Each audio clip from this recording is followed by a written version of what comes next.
বাংলাদেশের ৪৩% এলাকা ভূমিকম্পের উচ্চ মাত্রার ঝুঁকিতে, ৪১% এলাকা মধ্যম ঝুঁকিতে। বাংলাদেশের উত্তর পূর্ব ও দক্ষিণ পূর্ব অঞ্চলেই ঝুঁকির আওতায়। বুয়েটের গবেষণা বলছে এমন তথ্য। বাংলাদেশের উত্তর পূর্বাঞ্চলীয় সিলেট এলাকায় গেল মে মাসেও অন্তত 5 বার ভূমিকম্প অনুভূত হয়েছে। আবহাওয়াবিদ ও বিশেষজ্ঞরা বলছেন, সাধারণত বড় কোনো ভূমিকম্পের আগে বা পরে এমন দফায় দফায় মৃদু কম্পন হতে পারে। তাদের মতে ঢাকায় 7 থেকে 7.5 মাত্রার ভূমিকম্প হলে হতাহত হবে লক্ষাধিক মানুষ।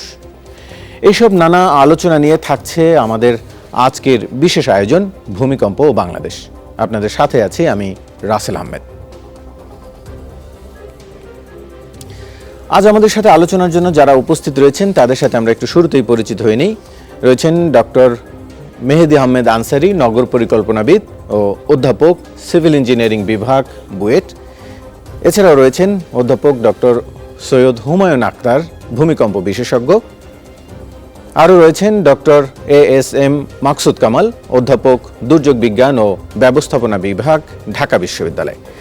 আপনাদের তিনজনকে আমাদের আজকের এই আলোচনায় আমন্ত্রণ জানাচ্ছি। আমরা ফিরব মূল আলোচনায়। আমরা একটু শুরু করতে চাই।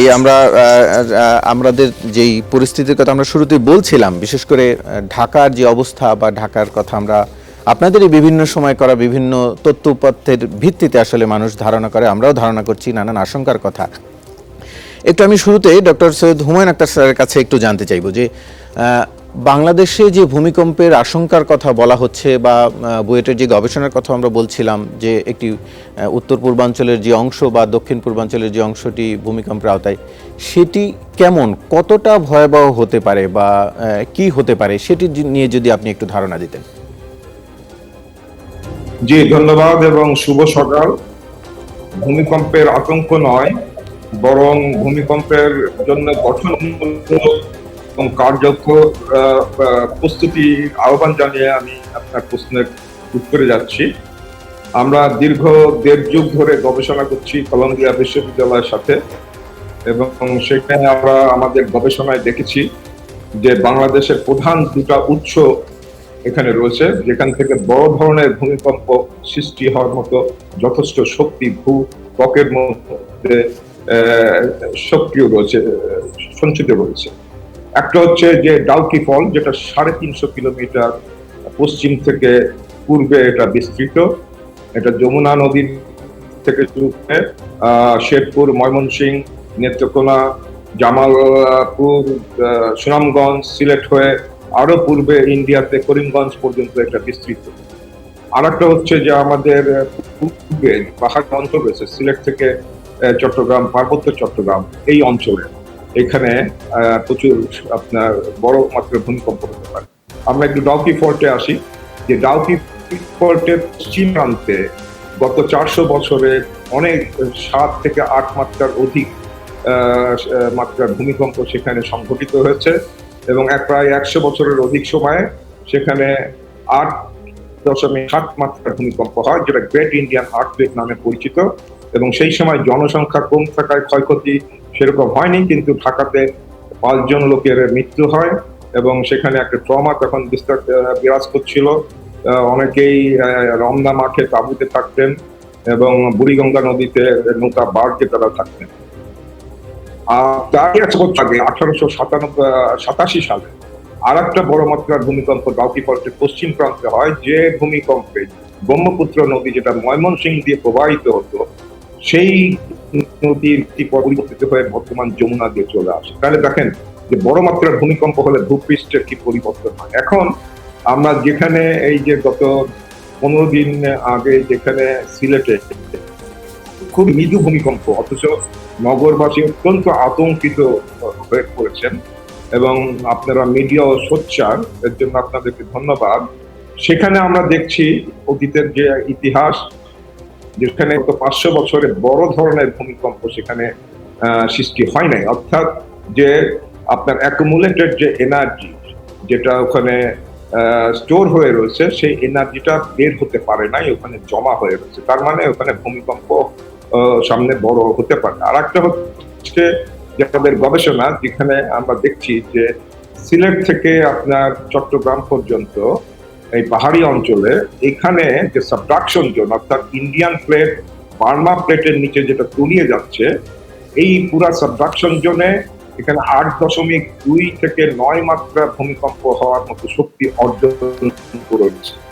এখানেও যদি আমরা অতীতের ভূমিকম্প যদি বিশ্লেষণ করি যে কত অতীতে এখানে ভূমিকম্প হয়েছে, তাহলে একটু ইতিহাস যদি আমরা পর্যালোচনা করি, তাহলে দেখবো যে লালমাই ময়নামতিতে যে ভূতত্ত্বের স্থাপনা রয়েছে, সেখানে আপনার মনে করেন যে প্রায় 1800 থেকে 2000 বছর আগে সেখানে দক্ষিণ থেকে ভিয়েতনাম, থাইল্যান্ড থেকে সেখানে বুদ্ধিস্টরা আসে, এসে মোহনা দিয়ে কিছুটা ল্যান্ডের উপরে এসে তারা দেখলো সুন্দর একটা জায়গা, ছোট্ট একটা পাহাড়, তারা সেখানে ঠিক করলো তারা সেখানে বসতি স্থাপন, এবং সেই বসতি স্থাপন 700 বছর তারা সেখানে বসবাস করার পরে সেখানে আপনার বড় একটা ভূমিকম্প, যেখানে ওই লালমাই পাহাড়ের পাদদেশ দিয়ে এই একটা নদী প্রবাহিত হতো, যেটা আমরা বলছি যেটা হচ্ছে বর্তমান মেঘনা নদী।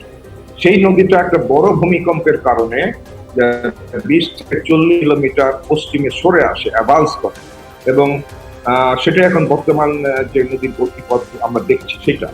এবং যেহেতু ওই সময় আপনার বা এখনো আপনার হচ্ছে নদীমাতৃক হচ্ছে যোগাযোগ ব্যবস্থা, এবং এখান থেকে বসবাসের পানীয় জল বা সবকিছু সেটার উপরে পানির উপর নির্ভরশীল, তারা তখন সেখান থেকে মাইগ্রেট করে অন্যত্র চলে গেল। তার মানে কি, ওই অঞ্চলে আপনার হচ্ছে 800,000 বছরে বড় ধরনের ভূমিকম্প হয়নি, সেই শক্তিটা ভূত্বকের মধ্যে ওখানে রয়ে গেছে।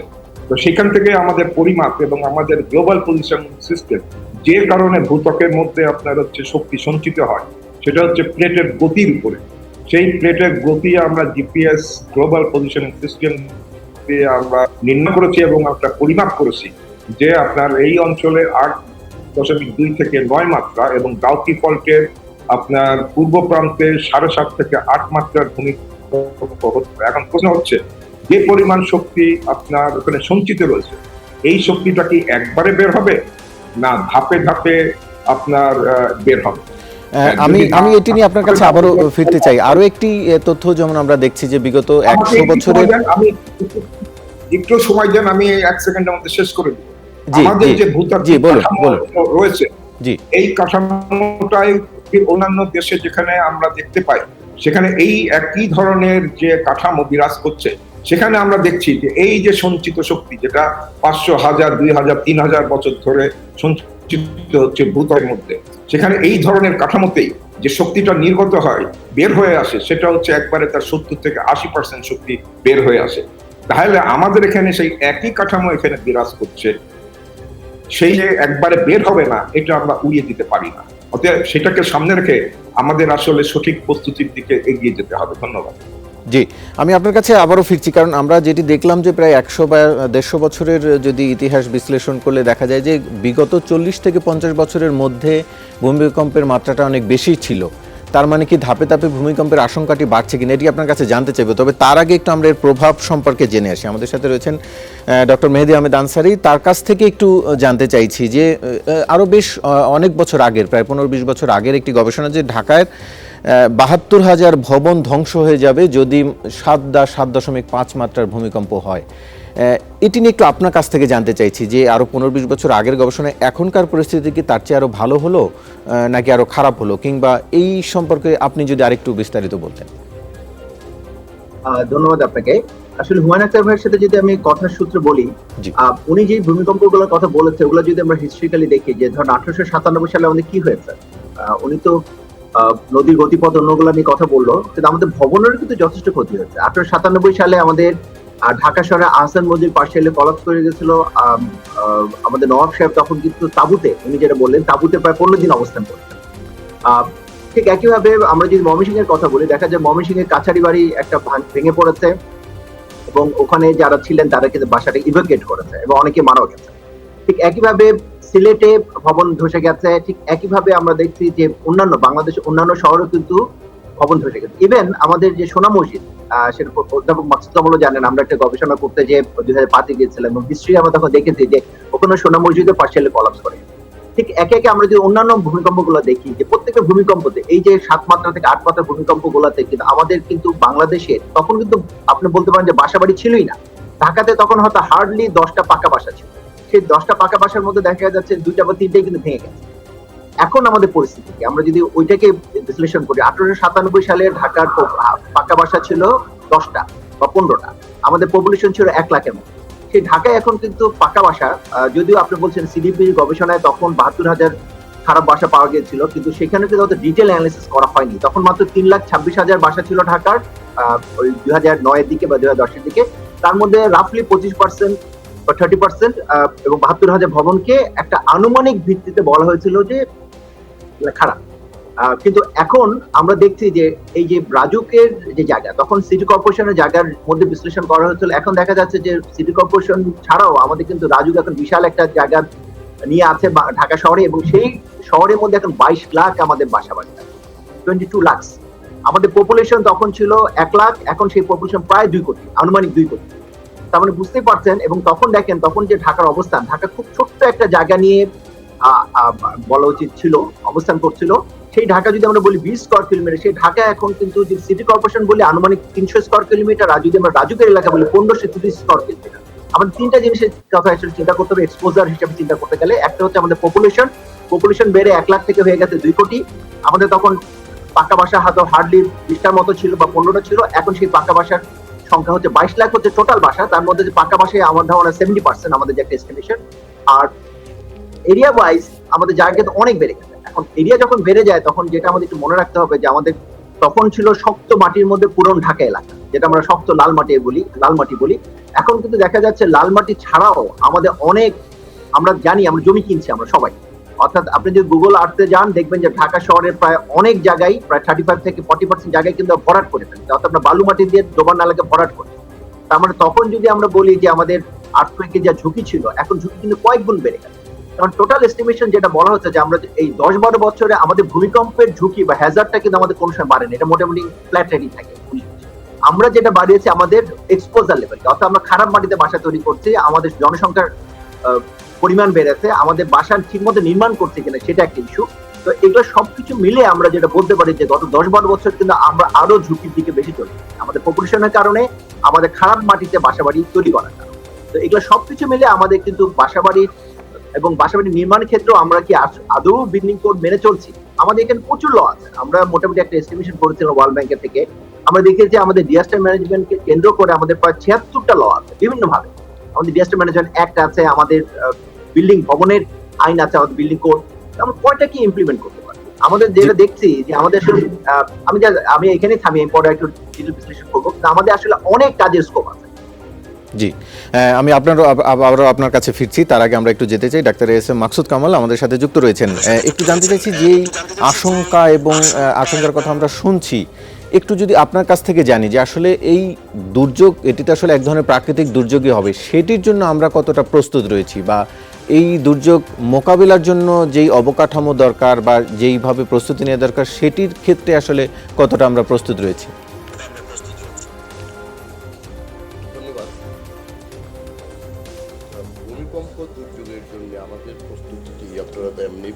অধ্যাপক ডাক্তার এস.এম. মাকসুদ কামাল,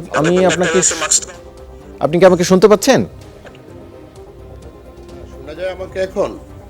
জি, শুনতে পাচ্ছি। শোনা যায়? জি, শুনতে পাচ্ছি, বলুন। ভূমিকম্প দুর্যোগের জন্য বাংলাদেশের যে প্রস্তুতি, সে প্রস্তুতি বলা যায় যে এখনো সীমিত। এর বড় কারণ হলো, ইতিমধ্যে প্রফেসর সৈয়দ হুমায়ুন আখতার বলেছেন যে আমাদের দেশের যে বড় ভূমিকম্প হয়েছে 1897 সালে, সে বড় ভূমিকম্পের পরে পরবর্তী ভূমিকম্প হয় 1918 সালে। এরপর আর বড় ভূমিকম্প না হওয়ার কারণে যারা ডিসিশন মেকিংয়ে আছেন এবং আমাদের জনগোষ্ঠী, সকলের মধ্যেই ভূমিকম্প দুর্যোগের বিষয়ে যে প্রস্তুতি এবং সচেতনতা সেটি সীমিত। সে কারণে আমাদের ভূমিকম্প দুর্যোগের ঝুঁকি হ্রাস করার জন্য আমাদের প্রস্তুতিটি সেভাবে উল্লেখযোগ্য নয়। আপনি যে কথাটি প্রথমে বলেছেন 72,000 ভবন ধসে পড়বে, সেটি আমি তখন আর নগর দুর্যোগ ব্যবস্থাপক হিসেবে কম্প্রিহেন্সিভ ডিজাস্টার ম্যানেজমেন্ট প্রোগ্রামে আমি কাজ করি। সেই সময় যদি মধুপুর ফল্টে 7.5 মাত্রার একটি ভূমিকম্প হয় এবং ঢাকায় যদি তার তীব্রতা অনুভূত হয় 8, তাহলে পরে, এবং আমরা দেখেছি যে সে তীব্রতা হবে 8, তাহলে আমরা দেখেছি যে 72,000 ভবন তাৎক্ষণিকভাবে ধসে পড়বে এবং সেই হিসাবে 72,000 ভবনে কত মানুষ থাকতে পারে, 1,38,000 ভবন সেগুলো মাঝারি মাত্রা ক্ষতিগ্রস্ত হবে। এইভাবে আমরা তখন সেই সমীক্ষাটা করে, আমার সুপারভিশনে সেই সমীক্ষাটা হয়েছে, তার উপর ভিত্তি করে নগর দুর্যোগের ঝুঁকি কিভাবে প্রশমিত করতে হবে সেই কাজটি আমরা করেছিলাম। সেই জন্যে আমাদের দেশের মেজর রেসপন্ডিং অর্গানাইজেশন যারা আছে, যেমন fire service, civil defence, health directorate, disaster management department থেকে শুরু করে এরকম 13টি ডিপার্টমেন্টের জন্য তাদের প্রস্তুতি সম্পর্কে একটি কন্টিনজেন্সি প্ল্যান প্রণয়ন করা হয়েছিল। ঝুঁকির উপরে নির্ভর করে ঝুঁকি ব্যবস্থাপনা কি হবে। কিন্তু আমার যতদূর মনে হয়, এবং এখন যখন মাঝে মাঝে ঝুঁকি কম্পন অনুভূত হয়, তখন আমরা দেখি যে বিষয়গুলো নিয়ে আলোচনা করতে গেলে যে 13টি সংস্থার জন্য এই প্রস্তুতিমূলক প্ল্যান তৈরি করা হয়েছিল, তাদের বস্তুত অর্থে ওই প্ল্যানের উপরে সেই প্রস্তুতিটা তারা নেয়নি। আমরা বারবার প্রশিক্ষণ তখন দিয়েছিলাম, কিন্তু পরবর্তীতে আর কোনো ধরনের যে নিজস্ব প্রস্তুতি, সেই মহড়া, এগুলো কোনোটাই অনুষ্ঠিত সেভাবে হয়নি। তো সেই বিবেচনায় বলা যায় যে প্রাতিষ্ঠানিক পর্যায়ে যে কাজটি হয়েছে দুর্যোগ ব্যবস্থাপনা ডিপার্টমেন্ট থেকে, সেটি যে আমরা ডকুমেন্টস তৈরি করেছি, সেই ডকুমেন্টসকে অনুসরণ করে পরবর্তীতে প্রস্তুতিগুলো সেভাবে নেওয়া হয়নি। পাশাপাশি অনেক সংস্থায় সেই ডকুমেন্টগুলো যদি আপনি খুঁজতে যান যে প্রস্তুতি কেমন হওয়া উচিত, সেগুলো হয়তো বা আপনি খুঁজে পাবেন না। এর বড় কারণ হলো যে নগর দুর্যোগ ব্যবস্থাপনা তথা ভূমিকম্প দুর্যোগ ব্যবস্থাপনাকে আমরা একটা প্রাতিষ্ঠানিকতা দিতে পারিনি বিধায় আমাদের আজকে যে বড় বড় নগরগুলো আছে, এরকম আমরা 9টি সিটি কর্পোরেশনের কন্টিনজেন্সি প্ল্যান এবং তাদের রিস্ক অ্যাসেসমেন্টটা আমরা করেছি। রিস্ক অ্যাসেসমেন্টের উপর ভিত্তি করে তাদের কন্টিনজেন্সি প্ল্যান তৈরি করা হয়েছে। দুর্যোগের আগে কি করণীয়, ভূমিকম্প দুর্যোগ চলাকালীন সময়ে কী করণীয় এবং দুর্যোগের পরে কী করণীয়, এইভাবে সেই প্ল্যানটি তৈরি করা হয়েছে। কোন কোন সংস্থা, for example fire service and civil defence, যারা সার্চ অ্যান্ড রেস্কিউ অপারেশন করবে, তাদের নিজস্ব জনবল কী আছে, তাদের কি পরিমাণ ইকুইপমেন্টের দরকার particularly for search and rescue operation, এবং সেখানে নগর জনগোষ্ঠীকে কিভাবে ইকুইপ করা দরকার, যে জন্য আমরা আরবান ভলেন্টিয়ার সে সময় প্রশিক্ষণ দেওয়া হয়েছে। তো সেভাবে বস্তুত অর্থে পরবর্তীতে এসে সেগুলোকে ফলো আপ না করার কারণেই যে কাজটি আমরা 2010 সালে করেছিলাম, আপনি বলেছিলেন যে প্রায় 20 বছর আগে, সেটা 2010-এ আমরা করেছিলাম। সেই কাজটি কিন্তু পরবর্তীতে আর ফলো আপ না হওয়ার কারণে আমাদের প্রস্তুতি অতীতে যেখানে ছিল সেখান থেকে হয়তো বা সামান্য পরিমাণ বেড়েছে, যন্ত্রপাতি কেনা হয়েছে, কিন্তু সে আলোকে যেভাবে প্রফেসর মেহেদী আহমেদ আনসারি বলেছেন যে আমাদের এখন দালান কোঠার সংখ্যা বেড়েছে এবং সে দালান কোঠা করতে গিয়েও আমাদের যে অনুসরণ করা দরকার বিল্ডিং কোড, সেটিও কিন্তু অনুসরিত সেভাবে হচ্ছে না। এর বড় কারণ হলো আরেকটি জিনিস আমি উল্লেখ করি, প্রফেসর আনসারি বলেছেন যে হ্যাজার্ড বাড়েনি, হ্যাজার্ড বস্তুত অর্থে বেড়েছে। হ্যাজার্ড বলতে এটা আমি বুঝাচ্ছি যে আপনার যেই যার উপর ভিত্তি করে বিল্ডিংটি তৈরি করা হয়, এটা হলো পিক গ্রাউন্ড অ্যাক্সিলারেশন অথবা পিক গ্রাউন্ড ভেলোসিটি আমরা বলি। কেন বেড়েছে সেটি হলো প্রফেসর হুমায়ুন আক্তার কিন্তু উনি বলেছেন যে আমাদের যে ভূতাত্ত্বিক ফাটল রেখাগুলো আছে, এই ভূতাত্ত্বিক ফাটল রেখাগুলোর উপর ভিত্তি করে পিক গ্রাউন্ড অ্যাক্সিলারেশনকে ডিটারমিনেশন করা হয়। আর একটা করা হয় নগরের মধ্যে একদম নগর স্পেসিফিক, যেটাকে মাইক্রোজোনেশন বলা হয়, সেটি করা হয়। তো পিক গ্রাউন্ড অ্যাক্সিলারেশন যদি আমরা বিবেচনা করি, তাহলে সেটা ভূতাত্ত্বিক ফাটল রেখাগুলো আপনি দেখবেন আমাদের বর্তমান গবেষণায়, গতকালকেও আমাদের একটা পিওর অ্যান্ড অ্যাপ্লাইড সায়েন্সে আমাদের একটা পাবলিকেশন হয়েছে, গতকালকে সেটা প্রকাশিত হয়েছে। আমরা দেখেছি যে ভূতাত্ত্বিক ফাটল রেখাগুলোর উৎপত্তিস্থল এবং তাদের ভূতাত্ত্বিক ফাটল রেখাগুলোর বিস্তার এবং সংখ্যা অতীতে যার উপর ভিত্তি করে বিল্ডিং কোড নিরূপিত করা হয়েছে, বিল্ডিং কোড তৈরি করা হয়েছে এবং যার উপর নির্ভর করে পিক গ্রাউন্ড অ্যাক্সিলারেশন ডিটারমিনেশন করা হয়েছে, এখন পিডিএ ভ্যালু তার তুলনায় কিন্তু অনেক বেড়ে গেছে। অর্থাৎ ইন্টেন্সিটি, যেটাকে অতীতে আমরা 7 বলে আমরা বা আর্ট বলে আমরা করতাম, সেটা কিন্তু আমরা এখন বেড়ে গেছে। This is Hazard.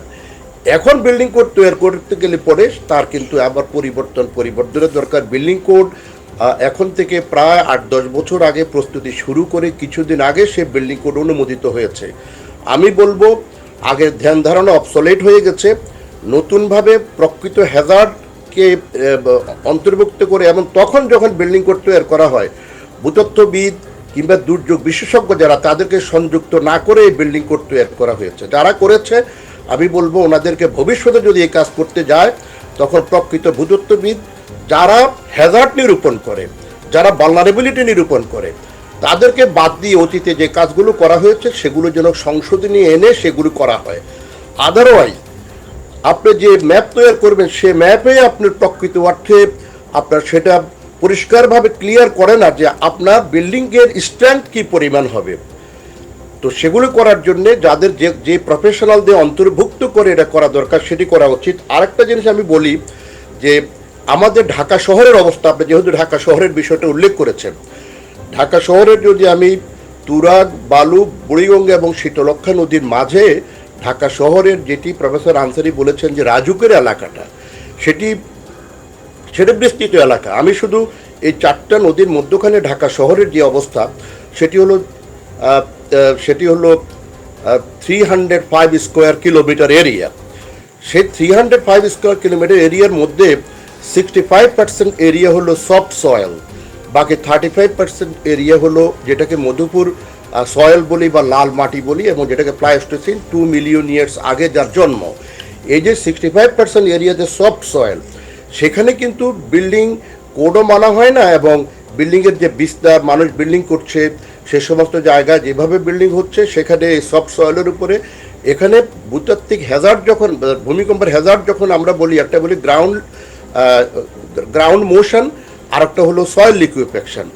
এই 65% এরিয়ার বহু জায়গা যেগুলো ফ্ল্যাট প্লেনের উপরে বাড়িঘর করা হচ্ছে এবং মাটি ভরাট করে করা হচ্ছে, এই জায়গাগুলো সয়েল লিকুইফাই হওয়ার সম্ভাবনা আমরা দেখেছি, আমাদের কাছ থেকে আমরা যে গবেষণা কাজ করেছি সেখানে আমরা লক্ষ্য করেছি। সুতরাং আমরা বলবো যে এই ধরনের প্রস্তুতির জন্য প্রথমে যে risk inform land use plan তৈরি করে যেটা করা উচিত ছিল সেটি করা হয়নি। আমরা আপনার কাছে এটি নিয়ে আবারও ফিরছি যে যেটির কথা আপনি বলছিলেন যে নতুন ঢাকার বিস্তৃতি হয়েছে, অনেক জলাশয় ভরাট করে অনেক ভবন হয়েছে, উন্নয়ন হয়েছে, সেটির ক্ষেত্রেও নানান তথ্য নিশ্চয়ই রয়েছে আপনার কাছে, সেটি নিয়ে জানতে চাইব। তবে তার আগে আমরা একটি বিরতি নিয়ে আসছি। দর্শক আমাদের সাথেই থাকুন, কিছুক্ষণের মধ্যে ফিরছি ছোট্ট একটি বিরতি নিয়ে।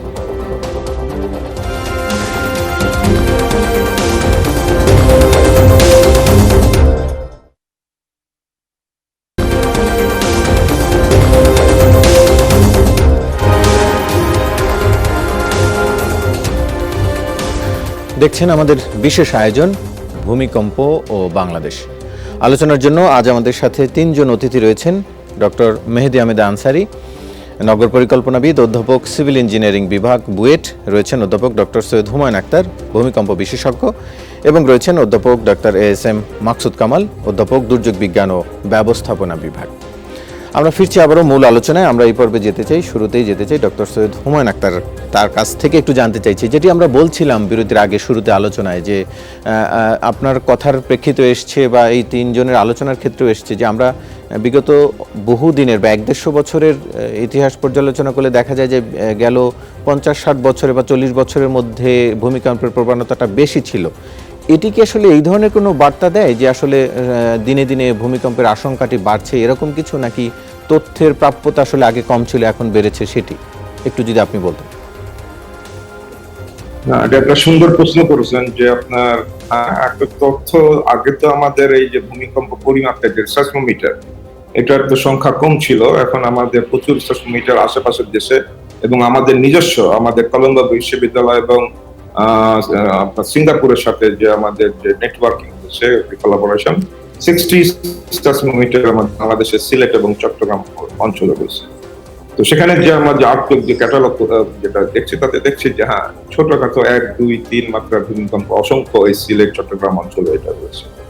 এখন যে আপনার, আমি প্রথমেই যেটা শুরু করেছিলাম যে আতঙ্ক নয়, ভূমিকম্পের জন্য আপনার গঠনমূলক এবং ব্যবস্থা গ্রহণ, এবং যে প্রফেসর মাকসুদ কামাল মাননীয় উপাচার্য শিক্ষা ঢাকা বিশ্ববিদ্যালয়, উনি যেটা নিজে কাজ করেছেন আজ থেকে 15 বছর আগে সিডিএমপিতে ওনার নেতৃত্বে, তো সেখানকার প্রস্তুতি এবং এখন উনি যেটা বলছেন যে এই যে তারা যেটা প্রপোজ করেছিলেন কন্টিনজেন্সি প্ল্যান, সেই অনুযায়ী প্রাতিষ্ঠানিক রূপ নেয়নি।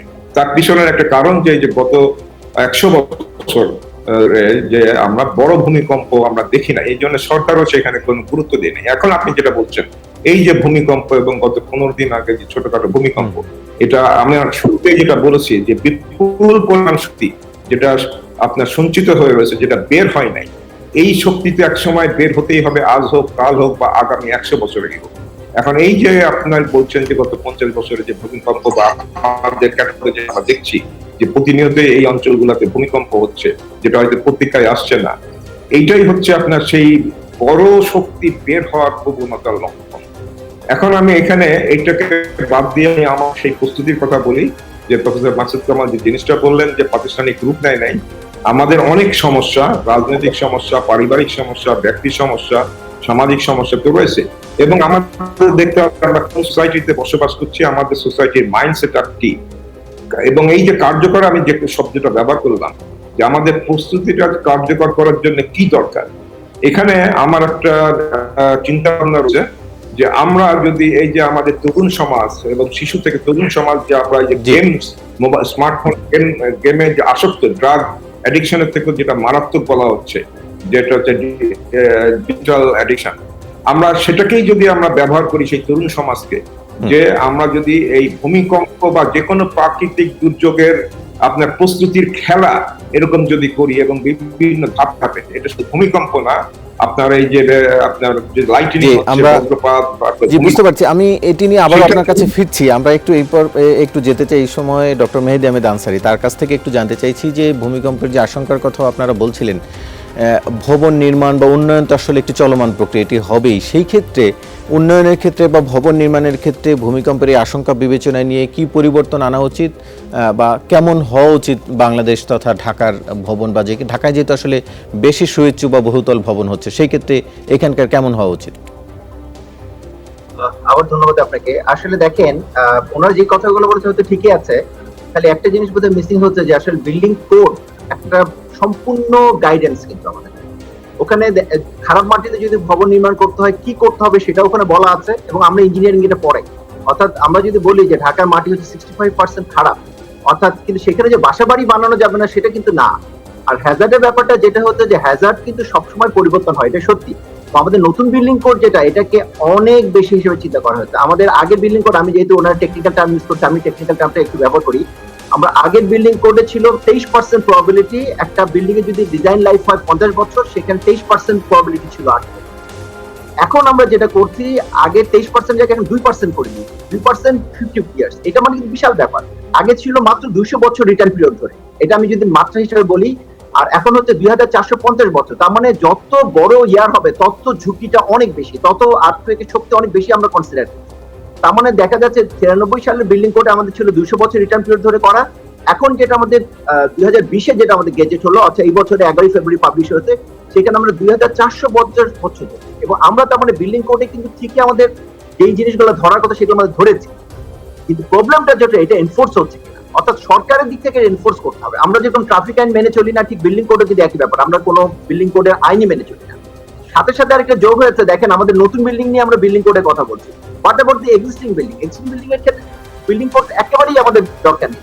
ওখানে যেটা দরকার জানবেন যে আমাদের পুরনো বিল্ডিং গুলো ঠিকমতো তৈরি হয়েছে কিনা, সেটার জন্য কিন্তু আলাদা নিয়ম দরকার। এবং আপনাদের একটা জিনিস জেনে হয়তো খুশি হবেন যে আপনার সরকার একটা জিনিস ভালো উদ্যোগ নিয়েছিল, 2013-তে যে রানা প্লাজা হয়, রানা প্লাজার পর কিন্তু 5000 ফ্যাক্টরি বিল্ডিং কে আমরা অ্যাসেস করেছি within a time span of only 4 months. 4 মাসের মধ্যে আমরা 5000 বিল্ডিং কে অ্যাসেস করে আমরা বলেছি 35% বিল্ডিং খারাপ, ওগুলাকে রেট্রোফিটিং করতে হবে। তার মানে আমাদের এখানে কিন্তু যথেষ্ট ইঞ্জিনিয়ারিং নলেজ আছে এক্সিস্টিং বিল্ডিং কে কিভাবে মজবুতি করা। এখন আমি কেন বিল্ডিং কথা বারবার বলছি, আমরা যতই অ্যাওয়ারনেস বিল্ড আপ করি, যতই অন্য কাজ করি না কেন, 90 কোন একটা ভূমিকম্পে যদি মানুষ মারা যায় টোটাল 100 জন, বারবার বলা হচ্ছে এবং হিস্ট্রিক্যালি এটা প্রুভেন যে 90% মানুষই কিন্তু মারা যায় ভবন চাপাবো। অর্থাৎ আমরা অ্যাওয়ারনেস করে আমরা এই 40 কোটি টাকার ইকুইপমেন্ট যেটা ফায়ার সার্ভিসকে আমরা দিচ্ছি সেগুলো আমাদের প্রয়োজন, কিন্তু সেটা কিসের জন্য? আপনি রানা প্লাজায় দেখেছেন যে লোকাল কমিউনিটি কিন্তু বেশিরভাগ লোক উদ্ধার করছে, কিন্তু ভবনটা চাপার পরে কিন্তু প্রায় 2500 লোক মারা গেছে, 1100 লোক, সরি 2500 লোক, মানে 1100 লোক মারা গেছে আর 2500 লোককে উদ্ধার করা হয়েছে। কারা উদ্ধার করছে? Local community. ফায়ার সার্ভিস এসে কিন্তু খুব সামান্য পরিমাণ লোকই হয়তো বের করতে পারে। তার মানে আমাদের লোকাল কমিউনিটি ট্রেনিং দরকার, সাথে সাথে যেটা দরকার বিল্ডিং যাতে প্রপারলি বিল্ডিং কোড মেনে করা হয় সেটার দিকে আমাদের গুরুত্ব দিতে হবে। নাহলে বিল্ডিং চাপা পড়েই কিন্তু দেখেন 2500 লোক মানে ইনজিওর্ড হচ্ছে, 1100 লোক মারা গেছে। সেজন্য বিল্ডিং এর ভবন নির্মাণের দিকে আমাদের মনোযোগ দিতে পারে, এক্সিস্টিং বিল্ডিং কে মজবুতিকরণের ব্যবস্থা করতে হবে। মাটি খারাপ হলো সেটাকে মাটি উন্নয়নের অর্থাৎ লিকুইফেকশন কথা বলেছে, অ্যাম্প্লিফিকেশন কথা বলছে, এগুলো অবশ্যই মাটি উন্নয়নের অনেক টেকনিক আমাদের জানা আছে, আমরা ক্লাসে এটা পড়াই। আমাদের যেটা এখন মানার ব্যাপার, আমাদের একটা পদক্ষেপ নিতে হবে শর্ট টার্ম লং টার্ম।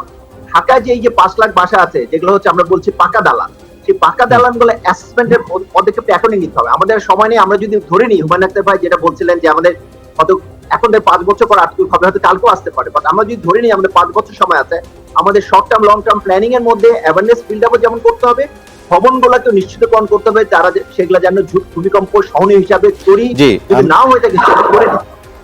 জি, আমি ফিরছি আবার আপনার কাছে। আমরা একটু এই পর্বে doctor S M Maksud Kamal তার কাছে একটু জানতে চাই যে যেটি বলা হচ্ছে যে বিল্ডিং কোড মানা হচ্ছে না, আবার আরেকটি কথাও বললেন আনসারি সার্জন যে এর মধ্যে যারা মানুষ মারা যাবেন, যারা ক্ষতিগ্রস্ত হবেন তার মধ্যে বেশিরভাগটাই কারণ হচ্ছে ভবন চাপা পড়ে। এই যে বিল্ডিং কোড মানা হচ্ছে না এর কারণটা কি আসলে আপনার অভিজ্ঞতায় কি বলে? এই বিষয়টি ইতিমধ্যে বস্তুত অর্থে আলোচিত হয়েছে যে মানুষের মধ্যে সচেতনতার অভাব এবং সরকারের মধ্যে যে সংস্থাগুলো এই কাজটি করবে সরকারের মধ্যে, যেমন রাজুক সহ অন্যান্য যে সংস্থাগুলো, ঢাকার জন্য রাজুক, অন্যান্য সিটি কর্পোরেশনের জন্য তারা, তো তাদের মধ্যেও যে তাদের যে ইঞ্জিনিয়ারিং ক্যাপাসিটি তাদের যে দরকার এবং যে জনবল দরকার এরও কিন্তু, এবং মনিটরিংয়ের জন্য যে ধরনের জনবল দরকার এর কিন্তু সব জায়গায় ঘাটতি আছে।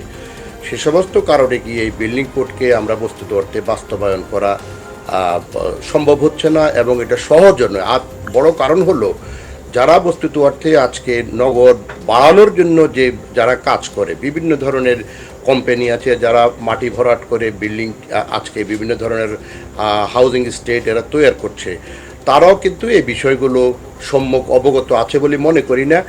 আমরা যেখানে ইন্টেন্সিটিটা বিবেচনা করব সেখানে তারা দেখেন, আপনি যদি অ্যাডভার্টাইজমেন্ট দেখেন টেলিভিশনে, তখন তারা বলে যে এত মাত্রার ভূমিকম্প সহনীয়, 8 মাত্রার ভূমিকম্প সহনীয়, সেখানে হবে 8 মাত্রার তীব্রতা সহনীয়। তো এই ধরনের নলেজ আমরা দেখি যে নাই, কিন্তু তারপরেও টেলিভিশনে এই সমস্ত বিজ্ঞপ্তি দেওয়া হয়, এখান থেকেই প্রমাণিত হয় যে যারা বিভিন্নভাবে, এবং এগুলোকে সরকারের পক্ষ থেকে চ্যালেঞ্জও করা হয় না, এ থেকে প্রমাণিত হয় আমাদের অবস্থাটা কোন জায়গায়। আরেকটা বিষয়, আপনার সময় কম, আমি একটু বলি। প্রফেসর আনসারি যেটা বলেছেন যে এখানে একটা লম্বা সময় বিবেচনা করার কারণে আমরা সমস্ত হ্যাজার্ডকে নিয়ে এসেছি। লম্বা সময় বিবেচনা করে যদি আপনি ফল লাইনগুলোকে, যেগুলি থেকে ভূমিকম্প হবে সেগুলি বিবেচনা না করেন, তাহলে সেটা অল্প সময়ে হোক লম্বা সময়ে হোক ফলাফল কিন্তু একই আসবে। সুতরাং ভবিষ্যতে যখন করা হবে সেটি যাতে করে এই টোটাল হ্যাজার্ডকে, অর্থাৎ টোটাল ফল লাইন, ফ্লেট বাউন্ডারি সবগুলোকে বিবেচনা করেই যেন ভবিষ্যতে করা হয়, তা না হলে বিল্ডিং কোডের রিফ্লেকশন হবে না। আর সফট সয়েল এবং হার্ড সয়েল, সফট সয়েলে তো জাপানে তো সমুদ্রের মধ্যেই মাটি ভরাট করে করা হয়েছে, বিমানবন্দর করা হয়েছে, সুতরাং সফট সয়েলও করা যাবে। বক্তব্যটা হলো যে সফট সয়েলে লিকুইফেকশন হওয়া বা অন্য হ্যাজার্ড হওয়ার প্রবণতাটা বেশি, সেজন্য আমাদের প্রস্তুতিও বহুলাংশে বাড়াতে হবে, সেই কথাটি আমি বলছিলাম। আর আমাদের কিন্তু প্রস্তুতির বিষয়টা একটু আমাকে সময় দিতে হবে। সরকারের কিন্তু প্রস্তুতি অতীতের যে কোনো সময়ের থেকে বেশি। আপনার আমাদের এসওডি তৈরি হয়েছে, অতীতে এসওডিতে ছিল না, ভূমিকম্প সম্বন্ধে কমিটিও ছিল না, ভূমিকম্প সম্পর্কে সরকারের অ্যাকশনগুলো কি সেখানেও কিন্তু সেগুলো ছিল না, সেগুলো কিন্তু এখন নেওয়া হয়েছে। দুর্যোগ ব্যবস্থাপনা মন্ত্রণালয় যন্ত্রপাতি, বিশেষ করে বাংলাদেশের জন্য যেটা এখন প্রয়োজন আমি বলবো, আপনি যে প্রস্তুতির কথা বলছিলেন আমি সেটি নিয়ে বাকি অংশটা আমি শুনবো, তবে তার আগে একটি বিরতি নিয়ে আসতে চাই। আপনি আমাদের সাথেই থাকুন। দর্শক, আবারও এই পর্ব থেকে একটি বিরতি নিয়ে ফিরছি কিছুক্ষণের মধ্যেই, সঙ্গেই থাকুন।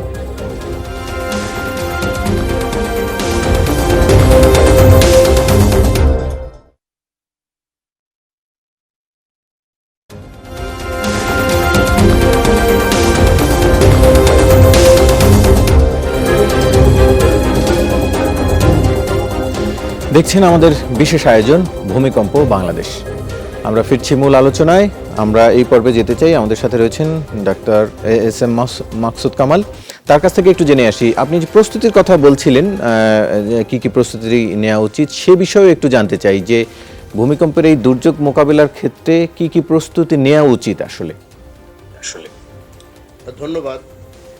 ভূমিকম্প প্রস্তুতির ক্ষেত্রে আমাদের দেশের পার্সপেক্টিভে যদি রাইট নাও আমাদের কি করণীয় আছে, সেটি হলো, যেহেতু আমাদের এখানে ভবনগুলো তৈরি হয়ে গেছে এবং আমাদের হ্যাজার্ড বা ভালনারেবিলিটি সম্বন্ধে আমরা সচেতন, সেই জন্যে প্রথমে সার্চ অ্যান্ড রেস্কিউ অপারেশনের যে বিষয়টি, যে ফায়ার সার্ভিস, সিভিল ডিফেন্স, আমাদের আর্ম ফোর্স ডিভিশন, তাদেরকে আরও বেশি ইকুইপ করা, যেন বড় ধরনের কোনো ভূমিকম্প হলে, এবং যেটি প্রফেসর হুমায়ুন আখতার স্যার যেটি বলেছেন, যে কোনো মুহূর্তেই সেটি হতে পারে, এবং পৃথিবীর যে দেশ ভূমিকম্প প্রবণ সেখানে যে কোনো মুহূর্তে এটা হয়, যেহেতু যদিও আমাদের আর্লি ওয়ার্নিং এখনও সেভাবে দেওয়া সম্ভব নয়, আর্লি ওয়ার্নিং সম্বন্ধে পরে এসে একটু বলবো আমি। তো সেই জন্যে আমাদের প্রথমে আমাদের যে ফায়ার সার্ভিস, সিভিল ডিফেন্স সহ ফার্স্ট রেসপন্ডিং অর্গানাইজেশন যেগুলি আছে, যাদের জন্য কন্টিনজেন্সি প্ল্যানটি প্রণীত হয়েছে, তাদেরকে কিন্তু প্রস্তুত করা উচিত। তা না হলে কোঅর্ডিনেটেড ওয়েতে রেসপন্সের কাজে অংশগ্রহণ করা সম্ভব হবে না। এ হলো একটি বিষয়। জনগোষ্ঠীকে সচেতন করা উচিত, যেমন জনগোষ্ঠীকে জানানো উচিত যদি ভূমিকম্প হয় তখন কলাম এবং ভীমের সংযোগস্থলে এসে যদি দাঁড়ানো যায়, আমরা বলি যে এটাকে বলে ট্রায়াঙ্গল অফ লাইফ, সেখানে একটা ভ্যাকুয়াম থাকে, সেখানে দাঁড়ালে পরে মানুষের ক্যাজুয়ালিটি হওয়ার সম্ভাবনা কমে যায়। দরজার নিচে দাঁড়াতে হবে, জানালার পাশে দাঁড়ানো যাবে না, লিফট ব্যবহার করা যাবে না, সিঁড়ি দিয়ে নেমে যাওয়া যাবে না, কারণ এগুলো সময় পাওয়া যাবে না। এগুলো সচেতন করা উচিত। এবং একইভাবে সাথে সাথে বিল্ডিং কোডের যে অ্যাপ্লিকেশন, সেটি ঢাকায় রাজুক এবং অন্যান্য জায়গায় একটি সুনির্দিষ্ট নীতিমালার আলোকে, অথবা একটি যেটা হলো এটি বিল্ডিং কোডে এটা করা হয়েছে, বিল্ডিং কোডে বলা হয়েছে একটি অথরিটি তৈরি করে তাদের আয়তায় বস্তুত অর্থে বিল্ডিং কোডের ব্যবহারটা করা উচিত। আর আপনি জানেন যে মহড়া খুবই গুরুত্বপূর্ণ। আমাদের এখানে বড় বড় যে শপিং মলগুলো আছে বা বিভিন্ন যে জনবসতিপূর্ণ এলাকা আছে, সেখানে কিন্তু মহড়া হয় আবার ভুলে যায়। এই মহড়াকে শপিং মলগুলো থেকে শুরু করে অন্য জায়গায় সচেতনতা বাড়াতে হবে। আমরা সেটির একটি বিষয় বুঝতে পারলাম। আমরা একটু এই পর্বে যেতে চাই ডক্টর মেহেদী আহমেদ আনসারী, তার কাছ থেকে একটু জানতে চাই। আমরা যেটি আগের পর্বে জানছিলাম, আমি আরেকটু পরিষ্কার করে জানতে চাই যে আমাদের এখানে ভবন নির্মাণের ক্ষেত্রে বিল্ডিং কোড মানা হচ্ছে না, সেটি আপনি বলছিলেন। সহজলভ্যতা কতটুকু আসলে, যেই ভূমিকম্প সহনশীল, তীব্রতা সহনশীল ভবন নির্মাণ বা অন্যান্য যেসব বহুতল ভবন রয়েছে কিংবা অন্যান্য স্থাপনা রয়েছে, সেই ক্ষেত্রে যেই প্রযুক্তি বলি সেটির সহজলভ্যতা, যে উপকরণ দরকার সেটির সহজলভ্যতা কতটা রয়েছে আসলে বাংলাদেশে? আসলে যেটা হয়েছে যে বাংলাদেশে এখন সহজলভ্য সবই, কারণ 2013-তে রানা প্লাজা হওয়ার পরবর্তীতে আমরা কিন্তু এখন জানি যে কিভাবে বিল্ডিং রেট্রোফিট করতে হবে। নতুন বিল্ডিং করার জন্য কিন্তু অনেক সহজ। নতুন বিল্ডিং এ কিন্তু আপনি বলতে পারেন যে প্রতি স্কোয়ার ফিটে আপনি যদি 100 টাকা খরচ করেন, আমাদের সাধারণত 2000 টাকা থেকে মিনিমাম হচ্ছে 2000 টাকা, আর উপরে আছে 4000 টাকা পার স্কোয়ার ফিট বিল্ডিং আমরা যখন কিনি। তো রাফলি 100 টাকা পার স্কোয়ার ফিট খরচ করলে কিন্তু নতুন ভবনকে বিল্ডিং কোড সহনীয় করা যায়। বাট পুরনো ভবনকে যদি সহনীয় করতে হয়, আমাকে মাটিকেও সহনীয় করতে হবে, যেটা মাকসুদ কামাল বললো, সাথে সাথে কিন্তু ভবনটাকেও সহনীয় করতে হবে। তখন কিন্তু দেখা যায় যে 500 টাকা পার স্কোয়ার ফিট, অর্থাৎ আমরা যে 2000 টাকা ধরি, প্রায় 25% আমাদের খরচ পড়ে যায়। সেই জন্য মনে রাখতে হবে, বিল্ডিং কোডকে এনফোর্স করা রাজুকের মাধ্যমে, সিটি কর্পোরেশনের মাধ্যমে অনেক ইজি। কারণটা হচ্ছে যে মাত্র 100 টাকা খরচ করলে সম্ভব। বাট পুরোনো বিল্ডিং এ রেট্রোফিট করতে গেলে আমাদের অনেক টাকা ব্যয় করতে হবে। এটা গেল হচ্ছে ভবনের ক্ষেত্রে। আমি আর দুইটা জিনিস একটু বলি, যেহেতু এটা শেষের দিকে। একটা হচ্ছে আমাদের মক ড্রিলের কথা আমরা বলছি, কিন্তু আমাদের মাথায় কি আদৌ ভূমিকম্পর আইডিয়া আছে? 7 ম্যাগনিটিউডের আর্থকুয়েক হলে কতখানি ক্ষতি হবে আমাদের কতজন জানে? সেজন্য মহড়ার সাথে সাথে আমাদের যেটা করা হচ্ছে জাস্ট ইমাজিনেশন, অর্থাৎ আমাদের ইমাজিনেশন ক্যাপাসিটিটা বাড়াতে হবে। অর্থাৎ আমাদের প্রচুর ভিডিও দেখতে হবে ওয়ার্ল্ড ওয়াইড যে আর্থকুয়েক গুলো হয়েছে 7 মাত্রা বা 8 মাত্রা, সেগুলোতে কি ধরনের ক্ষতি হয়েছে, মানুষ কিভাবে বিহেভ করছে, আমাদের ইলেকট্রিসিটি চলে যাবে, আমাদের দেখা যায় পানি চলে যাচ্ছে, আমাদের দেখা যাচ্ছে যে আমাদের প্রচুর নিকটাত্মীয় মারা যাচ্ছে। এগুলা ইমাজিন করে, অর্থাৎ আমি যদি নিজে সচেতন না হই, যে ফার্স্ট রেসপন্ডার অর্থাৎ যে ফায়ার সার্ভিসের লোক, তার যদি নিজের বাসার ঠিক না থাকে, যদি আমাদের আর্মির যারা আছে তাদের বাসা যদি নিজের ঠিক মতো না থাকে, তাহলে তার কিভাবে রেসপন্ড করবে? সেই জন্য ইমাজিনেশন ক্যাপাসিটি বাড়াতে হবে। সাথে সাথে আমাদের যেটা বলতে হবে, আমাদের যখন এই ধরনের একটা বড় আর্থকুয়েক হবে, তখন কিন্তু আমাদের নিকটাত্মীয় অনেকে মারা যাবে, আমাদের অনেকে হতাহত হবে। সেটাকে মাথায় চিন্তা করে কিন্তু কাজটা করবে। এটা একটা হচ্ছে ইমাজিনেশন ক্যাপাসিটি। আরেকটা জিনিস আমাদের বড় প্রবলেম, আমাদের সরকারি প্রতিষ্ঠানগুলার ইনস্টিটিউশনাল মেমোরি নাই বললেই চলে। দেখা যায় যে ইনস্টিটিউশন মেমোরি বলতে আমরা যেটা বুঝাচ্ছি যে 10 বছর আগে যে অফিসার ওখানে ছিলেন দুর্যোগ ব্যবস্থাপনা ব্যুরোতে, উনি কিন্তু এখন আর নাই। কিন্তু ইনস্টিটিউশন মেমোরি কাউকে তো ধরে রাখতে হবে। কারেন্ট এখন আমরা খুব লাকি, আমাদের কারেন্ট যে সচিব উনি ডিডিএম এর ডিজি ছিলেন, ওনার মাথায় ইনস্টিটিউশন মেমোরি আছে, কিন্তু এই ধরনের অফিসার খুব কমই পাওয়া যাবে যে ডিডিএম এর ডিজি ছিলেন এবং সেক্রেটারি হয়েছেন। এই ইনস্টিটিউশন মেমোরি রাখার জন্য কিছু অফিসারকে অবশ্যই রোটেট করে করে ডিএসটি মিনিস্ট্রির মধ্যে রাখতে হবে যারা ট্রেন। কারণ যেটা হচ্ছে ইনস্টিটিউশন মেমোরি না থাকার ফলে আমরা যেটা দেখছি যে এখন থেকে 12 বছর আগে কিন্তু আর্ম ফোর্সেস ডিভিশন কিন্তু কন্টিনজেন্সি প্ল্যান তৈরি করেছে 17টা প্রতিষ্ঠানকে নিয়ে। সেটা আমরা কজন জানি? আমরা বারবার বলছি, ডক্টর মাকসুদ কামাল জানে, আমি হয়তো জানি, কিন্তু দেখা যাবে সরকারি প্রতিষ্ঠানে খুব কম লোকই জানে। তার মানে আমাদের এই জিনিসটা কিন্তু রাখার ব্যবস্থা রাখতে হবে। অর্থাৎ ইনস্টিটিউশন মেমোরি রাখার জন্য কিছু অফিসারকে অবশ্যই মিনিস্ট্রির ভিতরে রাখতে হবে যারা অতীতের কথা যারা বলতে পারে। জি, আমরা একটু জেনে আসতে চাই অধ্যাপক ডক্টর সৈয়দ হুমায়ুন আখতার, তার কাছ থেকে জানতে চাই ভূমিকম্পের এটি তো পূর্বাভাস ঝড় বন্যার মতো পাওয়া যায় না ওই অর্থে, আসলে সেই ক্ষেত্রে কি করণীয়?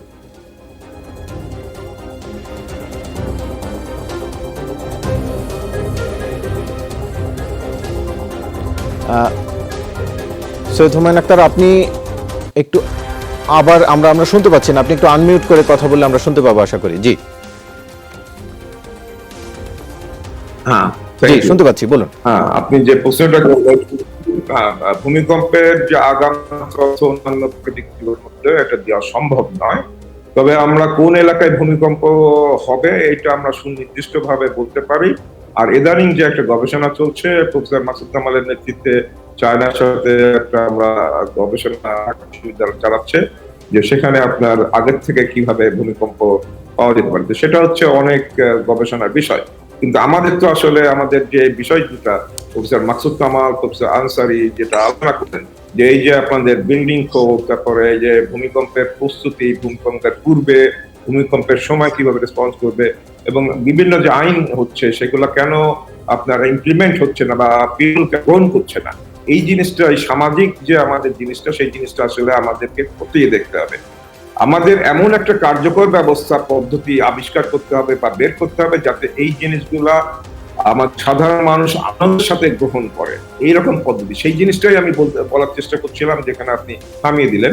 সেটা আমি বলি যে আমাদের যে স্মার্টফোনকে আমরা যদি ব্যবহার করি প্রযুক্তিটা, এবং সেখানে আপনার এই যে disaster awareness, preparedness, survival game, এইটাতে এই যে বিষয়গুলো প্রফেসর মাকসুদ কামাল আনসারী যেটা বললেন, বিল্ডিং কোড, তারপর কোন মাটিতে করা যাবে, ভূমিকম্পের আগের প্রস্তুতি কি কি থাকা উচিত, দেন আপনার হচ্ছে ভূমিকম্পের সময় কিভাবে নিরাপদ জায়গায় আশ্রয় দিবে, সেইগুলো আপনার সেই গেমের মাধ্যমে আমাদের তরুণ সমাজ সেগুলা শিখবে। যে সে যদি খারাপ মাটিতে থাকে বা অন্য জায়গায় থাকে, তাহলে তার সেখানে সার্ভাইভ করার কতটা প্রবাবিলিটি, এবং ভালো জায়গায় থাকতে, ভালো বিল্ডিং থাকতে সে কতটা সার্ভাইভ করছে, এই জিনিসগুলো যে এই যে মানসিক যে প্রস্তুতি এটা হয়ে আসছে, এবং এই জিনিসটাই যদি আপনার মনে করেন এটাকে আমরা শিখলাম, কিন্তু এটাকে আমরা নিয়মিত পহরার মাধ্যমে যদি এই জিনিসটা আমরা না করি, তাহলে আমাদের মানসিক মনোবল, মানসিক প্রস্তুতি এবং এই যে নিরাপদ জায়গায় যাওয়ার যে স্বল্প সময়ের যে নিরাপদ জায়গায় যাওয়ার যে আশ্রয়, সেটি ব্যাহত হবে। আসলে সময় স্বল্পতার জন্য শেষ করতে হচ্ছে আজকের আলোচনা। আমাদের সাথে থাকার জন্য আপনাদের তিনজনকে ধন্যবাদ। এই ছিল এখন পর্যন্ত। ভূমিকম্পের মতো প্রাকৃতিক দুর্যোগ এড়ানোর উপায় নেই, তবে ক্ষয়ক্ষতি এড়াতে উন্নয়ন হওয়া উচিত পরিকল্পিত ও ভূমিকম্প সহনশীল। সেই সাথে ভূমিকম্প থেকে রক্ষায় প্রাথমিক জ্ঞান থাকা উচিত সবার। আজ এ পর্যন্তই শেষ করছি আজকের আয়োজন। এতক্ষণ সাথে থাকার জন্য ধন্যবাদ সবাইকে।